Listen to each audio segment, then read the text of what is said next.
I remember the day they told me I was wasting my life. It's burned into me like a scar that refuses to fade.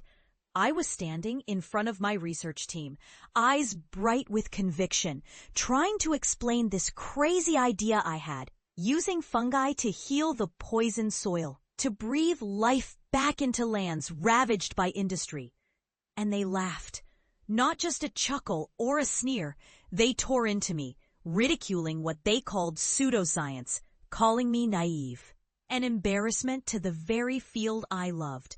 My voice shook under their mockery, and I felt my world collapsing. I was dismissed, ridiculed, dismissed again, told I'd never be anything but a dreamer chasing a fool's errand. And just like that, the dream was shattered. They told me I'd fail, that my ideas were worthless, that I should give up before I made a bigger fool of myself. I watched them turn away, their dismissive glances like knives.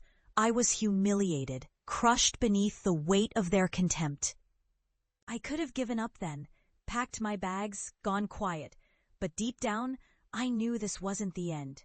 It was a start, a brutal, painful start. I left that lab with my heart pounding, my mind racing. I was alone, yes, but I was also free. Free from their narrow-mindedness, their skepticism, their mockery.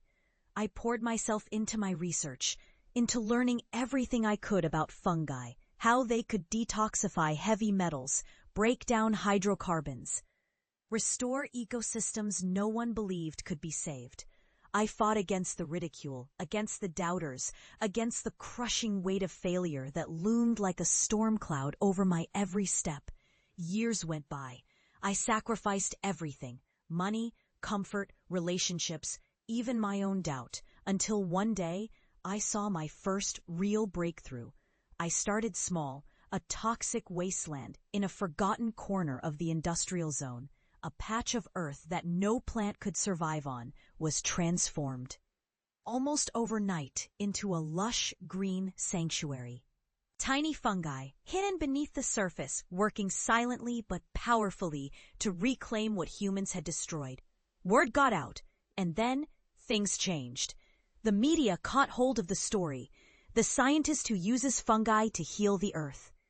I was invited to speak at conferences, to collaborate with environmental agencies, to share the knowledge I'd fought so fiercely to develop. It wasn't easy. Every criticism, every skeptical voice threatened to drown me, but I persisted. I pioneered a new field, mycoremediation, and proved that nature's most unlikely healer could restore ecosystems that seemed beyond hope. Toxic sites, once barren and lifeless, blossomed into vibrant ecosystems.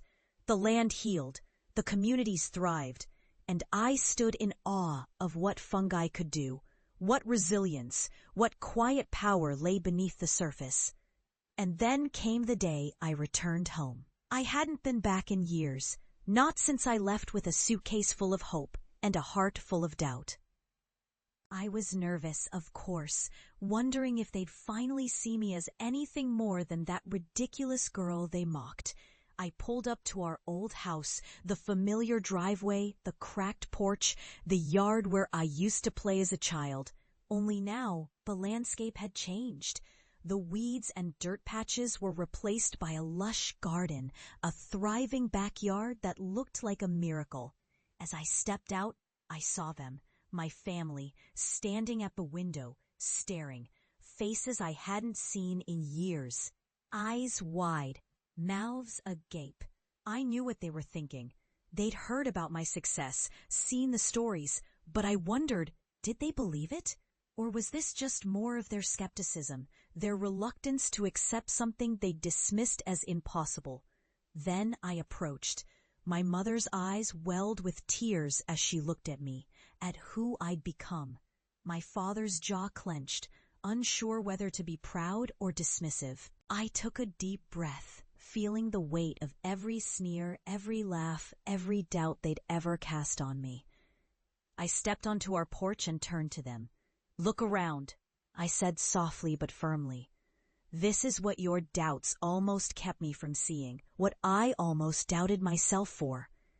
But I didn't give up. I kept going, kept fighting, even when everyone said I was wasting my time. Today, I stand here because I believed in something bigger than the noise of their mockery. They hesitated, then watched in stunned silence as I knelt on the soil, scooping up a handful of earth. I held it high, showing them the richness, the life teeming beneath the surface. This land was dead, toxic, unfixable, they said. But fungi, nature's silent healers, proved otherwise. They showed me that even in the darkest soil, life can grow again. That resilience isn't just a word, it's a force. Tears streamed down my mother's face, and my father looked away, swallowing his pride. I hope you see now that dreams aren't foolish, I continued. They're the sparks of change. You can mock what you don't understand, but that doesn't make it false. It just makes you afraid of what's new, what's different. Well, I've learned that real strength isn't in dismissing the impossible. It's in believing it, fighting for it, and then watching it transform everything. In that moment, something shifted. The past's shadows stretched behind us, but forward, there was only light. I stood up, took a deep breath, and looked at the land I had transformed. The soil beneath my feet, once poisoned, was now teeming with life, an ecosystem reborn, proof that even the most unlikely force can heal a wounded earth. And I realized they saw me, not as the embarrassment they once mocked, but as a testament to perseverance. I left that day knowing they would carry that image of their daughter, the pseudo-scientist, standing victorious on soil they once dismissed. And I knew, deep in my bones, that the greatest triumph isn't just in proving others wrong, but in transforming their disbelief into understanding. Because in the end, I became what I always knew I could be: a healer, a pioneer, a testament to resilience. And that's the real victory, the kind that echoes through the soil, through time, and through all the doubters who finally see the truth in what they once mocked. The land healed, I healed, and the story, I hope, inspires others to believe the impossible is only a step beyond doubt.